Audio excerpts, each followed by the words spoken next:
This is a case of diffuse glomerulonephritis. এই ভদ্রমহিলা, এর নাম রিজিয়া। তো এর ক্রিয়েটিনিন কমে গিয়েছিল,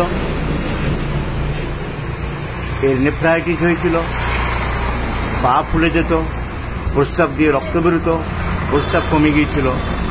ডিফিউজ গ্লোমেরুলোনেফ্রাইটিসের যা যা সিমটম হয় আর কি। তো বিভিন্ন জায়গায় লোকাল অ্যালোপ্যাথিক ডাক্তারদের দেখিয়ে লাস্টে পিজিতে যায়।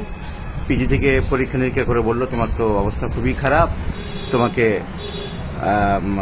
করতে হবে, ডায়ালিসিস করতে হবে।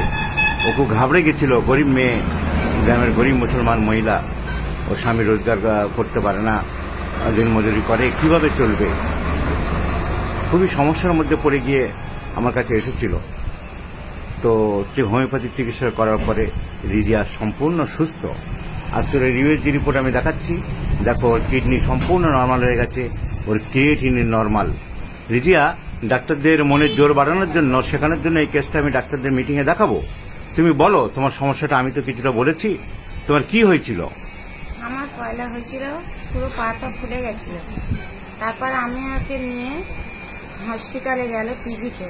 সেখানে চিকিৎসা হলো, হতে বললো তোমার খুব সমস্যা খারাপ, বাঁচানো যাবে না। ওখান থেকে আমাকে নিয়ে চলে এলো। চলে আসার পর আমি এই ডাক্তারবাবুর কাছে আসলাম। আসার পরে আমাকে অনেক চিকিৎসা করার পর, অনেক কিছু করার পর এখন আমি পুরোপুরি সুস্থ আছি, এখন খুব ভালো আছি, আমার পুরোটাই সেরে গেছে। তুমি স্যাটিসফাইড হয়েছো? হোমিওপ্যাথি চিকিৎসার প্রতি তোমার আস্থা বেড়েছে।